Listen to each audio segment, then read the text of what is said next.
gracias a mi compañera por la presentación y por su magnífica intervención. Yo les voy a hablar de, como reza el título, los poderes públicos y el patrimonio, derechos de cuarta generación, porque, como bien ya se ha dicho, el objetivo de esta conferencia no es únicamente hablar de estas características que hacen único al románico de Palencia, sino que es, por un lado, darle un toque de atención a aquellos responsables de la protección del patrimonio y, por otro lado, se trata de involucrar a la comunidad en general y también a la comunidad universitaria en concreto en un tema de máxima importancia. Puede parecer en un primer momento que no es un tema de máxima importancia, pero si nos acercamos a él, pues a nuestro parecer desde luego lo es, porque para nosotros el patrimonio está íntimamente ligado con el tema de la educación.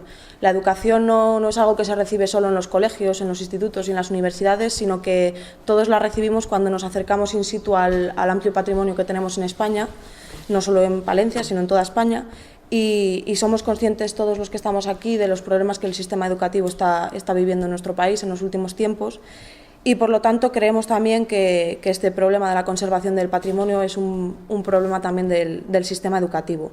Las exigencias que aquí hemos planteado sobre el cuidado del patrimonio histórico no son nuevas ni han surgido únicamente de nosotras dos y de asociaciones de amigos del patrimonio. Son unas exigencias y unas preocupaciones que vienen ya de siglos atrás, de inicios del siglo XIX.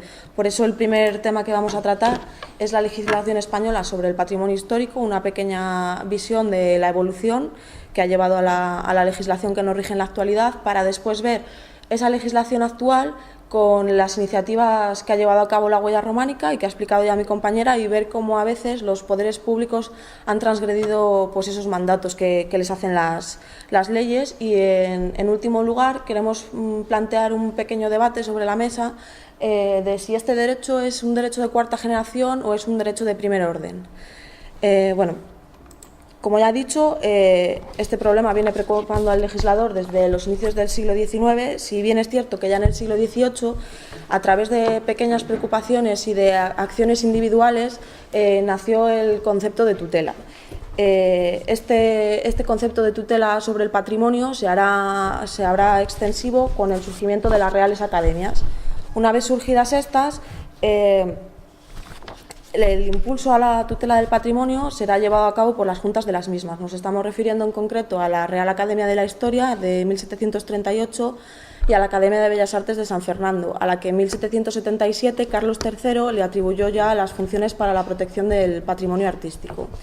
Un ejemplo de estas primeras iniciativas sobre la protección de iniciativas individuales es una instrucción del Marqués de la Ensenada, que vemos en la imagen, a Francisco Barrera Peláez, intendente de Marina del departamento de Cartagena, que consiguió que fuera cursada como Real Orden el 8 de abril de 1752, sobre protección y conservación de los bienes que se hallaren en las obras de los puertos, las cuales debían enviarse a la Real Academia de la Historia. Este documento se encuentra en el Archivo General de Simancas, en la Secretaría de Marina, en el legajo 713, y es un ejemplo de esas preocupaciones individuales que hacen surgir este concepto de tutela patrimonial. Cuando nos enfrentamos a esta legislación del siglo XVIII, pues podemos pensar que es una legislación muy parcial, pero la importancia que radica en ella es que surge esa idea de que el patrimonio histórico es algo que necesita ser conservado en el país. Si bien es cierto que ahora en estos inicios se dedica únicamente al patrimonio de la corona y al patrimonio de la Iglesia, pero bueno, es muy importante. Nos encontramos así en el siglo XVIII con lo que podemos marcar como el primer punto de la evolución en materia de legislación patrimonial. Cuando entramos en el siglo XIX nos encontramos ya con lo que podríamos llamar la primera disposición legislativa como tal en materia de patrimonio, que es la Real Cédula de 6 de junio de 1803, veis ahí la portada, que fue dictada por Carlos IV. Esta Real Cédula es muy importante porque por primera vez se define lo que es el monumento, y con esa definición pues entran todos los bienes que han de ser protegidos por el Estado. La definición, que es bastante larga, dice: por monumentos antiguos se deben entender las estatuas, bustos y bajorrelieves de cualesquiera materia que sean, templos, sepulcros, teatros, anfiteatros, circos, naumaquias, palestras, baños, calzadas, caminos. Va haciendo así toda una larga lista y dice: y finalmente cualesquiera cosa aún desconocidas, reputadas por antiguas, ya sean púnicas, romanas, cristianas, yagodas, árabes y de baja edad, Bien, pues lo que se desprende de este concepto es que la noción de monumento se fundamenta en esta primigenia legislación en la valoración de lo antiguo. Es decir, lo que ha de ser protegido es lo que sea antiguo y lo que tenga una valoración estética. No tiene ahora el patrimonio esa valoración de cultural que tiene en nuestros días y esa valoración de histórico. Cuando se introduzcan estas dos categorías, estas dos valoraciones, eso hará que evolucione muchísimo la legislación y, por tanto, los bienes a proteger aumenten muchísimo. No se centren solo exactamente a los que vienen aquí descritos en la norma. El segundo principio que articula toda esta legislación del siglo XIX es que las medidas de intervención del Estado sobre el patrimonio dependen de si el patrimonio es de titularidad pública o es de titularidad privada. Por eso no tenemos que perder de vista que estamos en el siglo XIX, estamos en el Estado liberal y, por lo tanto, la propiedad privada es un bien sagrado. Por lo tanto, el Estado se ve con las alas cortadas a la hora de intervenir en conservar un bien patrimonial cuando éste es de titularidad privada. Esto no quiere decir que la evolución de la legislación se pare ahí y no pueda hacer nada el Estado. El Estado va intentando dar pasitos para tirar esa barrera que marca la propiedad privada y lo hace a través de diferentes órdenes legislativas. Como hemos mencionado, en 1777, ya creadas las academias, se les atribuye por una Real Orden de 3 de octubre en competentes para asesorar a todos los proyectos de obras públicas. Después, otra Real Orden de 1808 establece la necesidad de consultar a la Academia de Bellas Artes de San Fernando en todas las, y cito textualmente, obras de escultura, arquitectura o pintura que, costeadas con fondos municipales o provinciales, se pretendan realizar en templos, plazas o parajes públicos.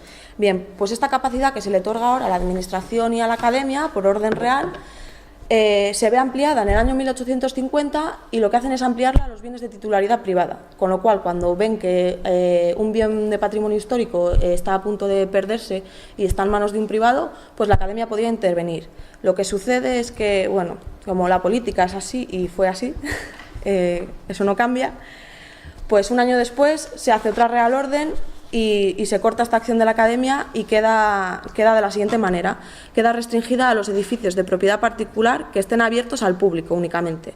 ¿Qué sucede? Que la Academia, cuando quiere intervenir, lo único que puede hacer es intervenir en las fachadas y en los aspectos exteriores de los edificios, solo los que estén abiertos al público. Los demás no puede intervenir en su conservación. La legislación decimonónica no termina aquí y en este caso queremos resaltar que es la primera vez en este momento en el que se atribuye a los poderes públicos la responsabilidad de, y cito también, evitar la destrucción de un edificio público que por su mérito artístico o por su valor histórico deba considerarse como monumento digno de ser conservado. Esto lo hace en un Real Decreto de 1873.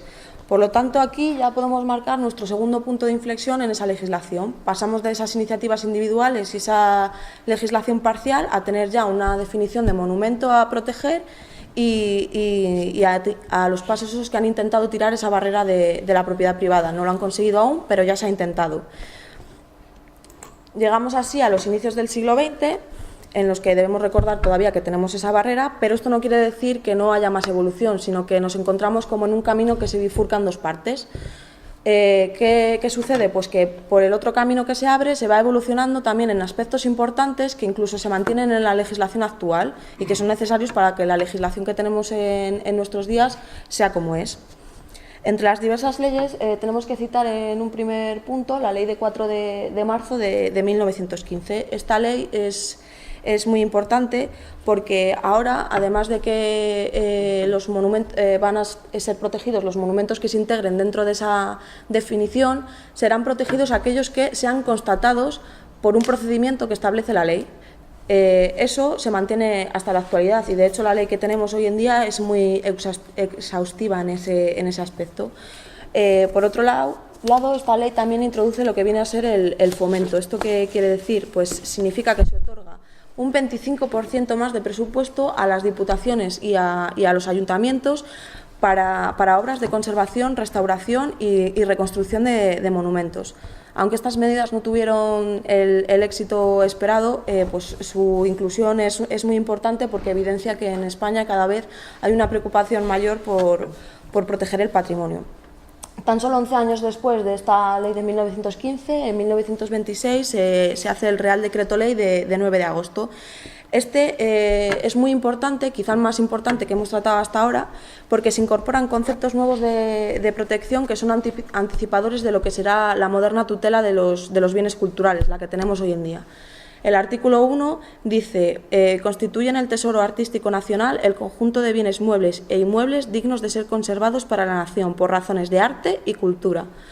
Como he citado al principio, cuando se introdujeran las nuevas valoraciones al concepto de monumento sería cuando se ampliara el número de monumentos a proteger. Bueno, pues esto sucede ahora con este Real Decreto. Se introduce la valoración cultural y, por lo tanto, se incorporan nuevos inmuebles a proteger. Se incorporan, por ejemplo, las edificaciones o conjuntos de ellas, sitios y lugares de reconocida y peculiar belleza, cuya protección y conservación sean necesarios para mantener el aspecto típico, artístico y pintoresco característico de España. Así, pues se incorporan dos nuevas tipologías de bienes a proteger, que serán los sitios históricos y los conjuntos históricos. Ambos dos se mantienen hasta la legislación actual y con ciertos matices, y prueba de ello es que a lo largo y ancho de toda España hay un montón de lugares que son declarados como conjuntos históricos. Como hoy estamos hablando de la provincia de Palencia, he querido poner dos ejemplos, que serían el conjunto histórico de Dueñas, que fue declarado como tal en el año 1967, y el conjunto histórico de Aguilar de Campoo, que fue declarado como tal en 1966. Y no solo esto se desprende de este primer artículo, sino que vemos que ya tenemos una noción general de lo que sería tesoro artístico, arqueológico y nacional en España. Ya no esa simple definición de monumento que decía collares, coronas, no, ya tenemos una definición amplia. Por último, el otro gran avance del decreto es que ahora, además de responsabilizar a los poderes públicos, se responsabiliza a los propietarios de los bienes de patrimonio. Y dice el precepto, la incorporación con carácter general a los dueños de los edificios formalmente declarados monumentos histórico-artísticos del deber de conservación de estos.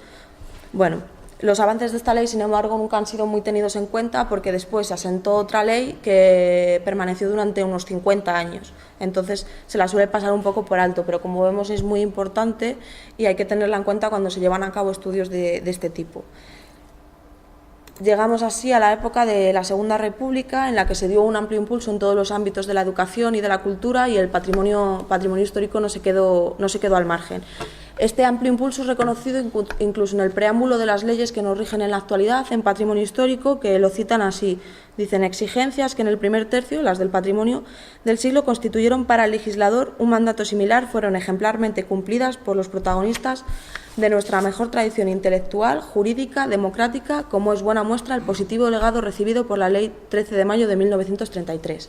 Bueno, la legislación que hay ahora en la época de la Segunda República no se ciñe únicamente a uno o dos decretos como en los siglos pasados, sino que podemos citar esta de mayo del 33, de defensa, conservación y acrecentamiento del patrimonio histórico, y podemos citar también la Ley del Tesoro Artístico Nacional, que es del 36. Y sobre todo lo que debemos de citar es la Constitución de 1931. Este es nuestro cuarto y último punto de inflexión, porque la Constitución marca un importante hito histórico también en materia de patrimonio histórico. Es la primera vez que la conservación del patrimonio se constitucionaliza como derecho, es decir, que debe de recibir la máxima protección porque está en la Ley Suprema del Estado. Se constitucionaliza en el artículo 45, que dice: toda riqueza artística e histórica del país, sea quien fuere su dueño, constituye el tesoro cultural de la nación y estará bajo la salvaguarda del Estado. El Estado protegerá también los lugares notables por su belleza natural o por su reconocido valor artístico o histórico. De modo que, como vemos, este artículo tiene que recibir la máxima protección y, por tanto, el patrimonio, que se consagra ya que se puede intervenir en los bienes de titularidad privada. Y bueno, es como el último punto a nuestra evolución. Y para hacer un pequeño repaso de todos los pasos que se han dado, recordaremos, en el siglo XVIII nace la noción de tutela. Llegados al XIX ya tenemos una definición de cuáles han de ser los bienes a proteger, y se intenta ir tirando esa barrera de lo privado y se responsabiliza a los poderes públicos. A principios del XX se consigue abandonar la férrea protección del Estado, y en la Segunda República se constitucionaliza la protección patrimonial y pasa a formar parte de una nueva categoría de derechos, que son los derechos sociales, que se colocan en el medio de los derechos privados y de los derechos políticos. Bien, Pues ahora vamos a tratar el tema de la legislación actual y las iniciativas que ha llevado a cabo la huella románica. Tras la muerte de Franco, a finales de 1975, iniciamos en España el nuevo periodo democrático y hay una amplia renovación a todos los niveles de la sociedad. De esta renovación no se queda al margen el patrimonio histórico y ya desde los primeros momentos del primer gobierno democrático de la UCD se siente la necesidad de modificar la ley que nos venía rigiendo hasta el momento. Presentaron un proyecto de ley en el año 1981, sin embargo, como pierden las elecciones, pues ese proyecto de ley se hará de la mano del gobierno socialista y de Felipe González.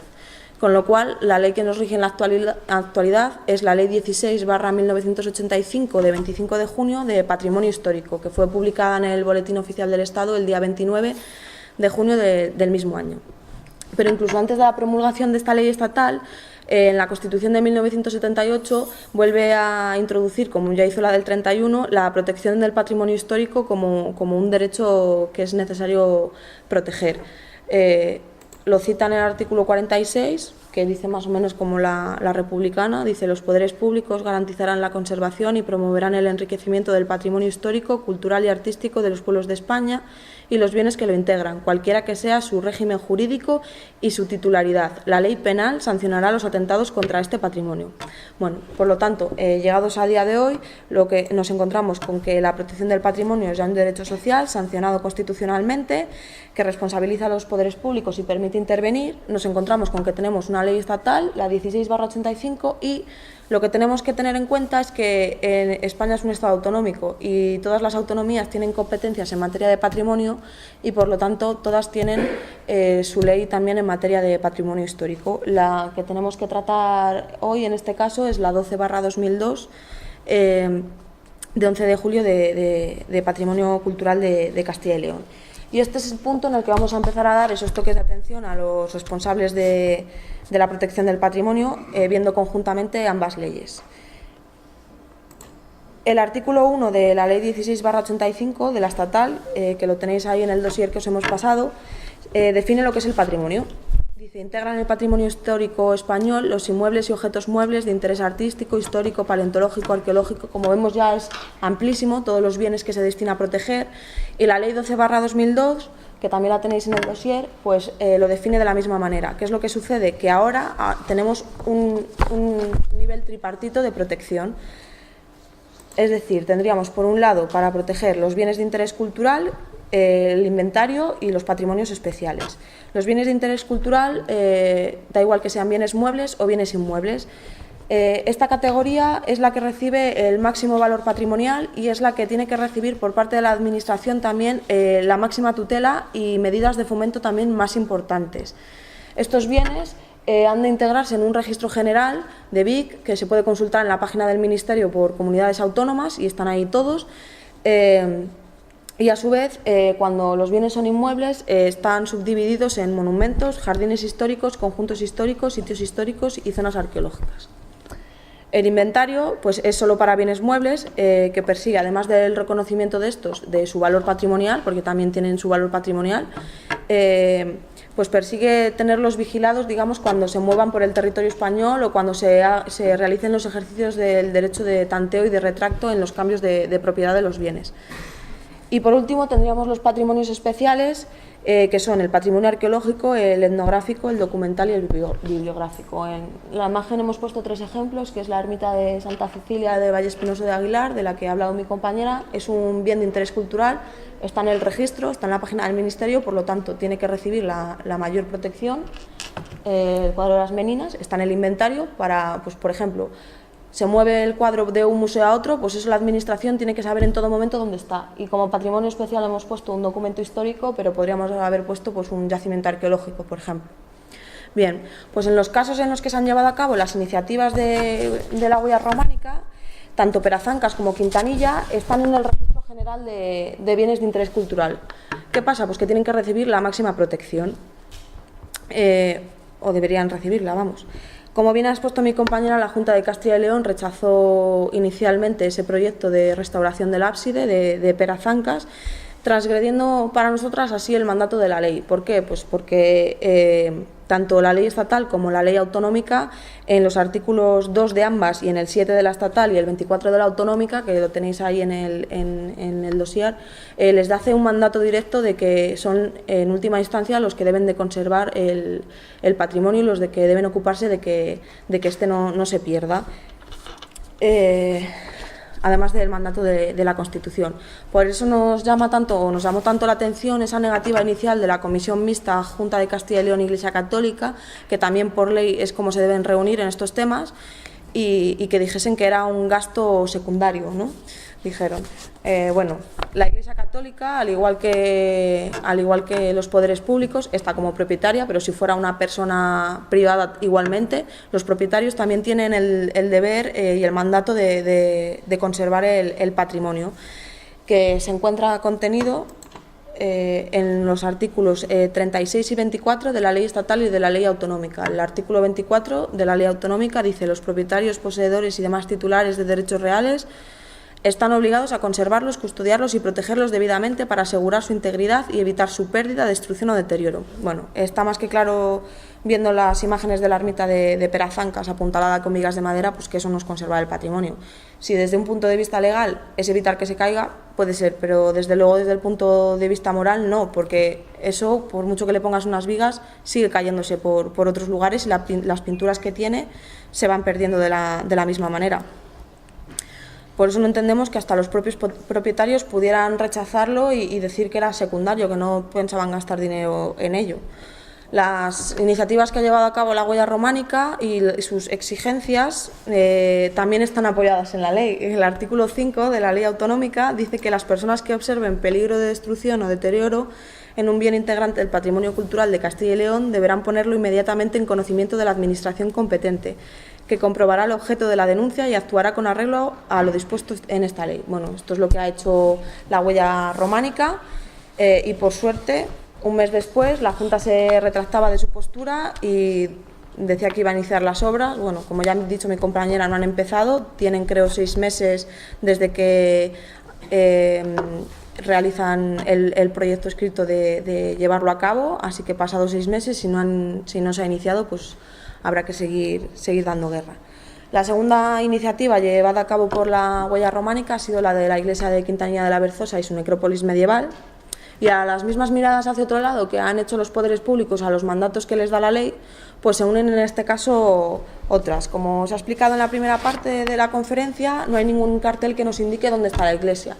Yo misma llevo 8 años visitando esa zona y me enteré de su existencia por mi compañera pues tiempo después, porque yo pasaba por allí, desde luego cuando vas por la carretera no se ve y mucho menos hay un cartel. Recalcamos que ni la iglesia ni la necrópolis están en ninguna ruta, con lo cual la información que puedes obtener de ella para ir a hacer una visita cultural pues es prácticamente nula. Lo cual nos llama mucho la atención porque esto también en la ley se dice que ha de garantizarse por parte de los poderes públicos. Lo dice en los artículos 2.2 de la ley autonómica y en el 25.2, que bueno, no voy a pasar a leer enteros, pero bueno, son deberes y atribuciones esenciales de la Comunidad de Castilla y León: garantizar la conservación, promover su investigación, así como fomentar y tutelar el acceso de los ciudadanos a estos bienes. Este sería el 2.2. Y en el 24, en el 25 dice de la misma manera: obligados a permitir el acceso de los investigadores previa solicitud motivada, facilitar la visita pública en las condiciones que se determinen y en todo caso será gratuita durante 4 días al mes en días y horarios prefijados. Bueno, está claro que esto en Quintanilla no pasa, porque si mal te enteras de dónde está, mal te vas a enterar de cuándo abre, porque ya directamente no se sabe de su existencia y desde luego pues atravesar, creo que es alambre de espino lo que hay además para poder entrar a verla, pues me parece que es bastante complicado. Este caso todavía es más hiriente si tenemos en cuenta que es un bien de interés cultural y también se encuentra en el registro general, que podéis consultar en la página del Ministerio. Nos gustaría citar por último que no solo aquellos ciudadanos, como ha hecho la huella románica, que vean peligro de conservación en el patrimonio deben de ponerlo en cuenta, deben de decírselo a la administración, sino que entre ellas mismas deben avisarse de esto. Y esto aparece también en un artículo que dice: los ayuntamientos cooperarán con los organismos competentes, etcétera, etcétera, y dice: notificarán a la administración competente cualquier amenaza, daño o perturbación de su función social que tales bienes sufran, así como las dificultades y necesidades que tengan para el cuidado de estos bienes. Es decir, yo soy un ayuntamiento, yo en mi término municipal tengo la iglesia de Quintanilla y no soy capaz de intervenir en ella.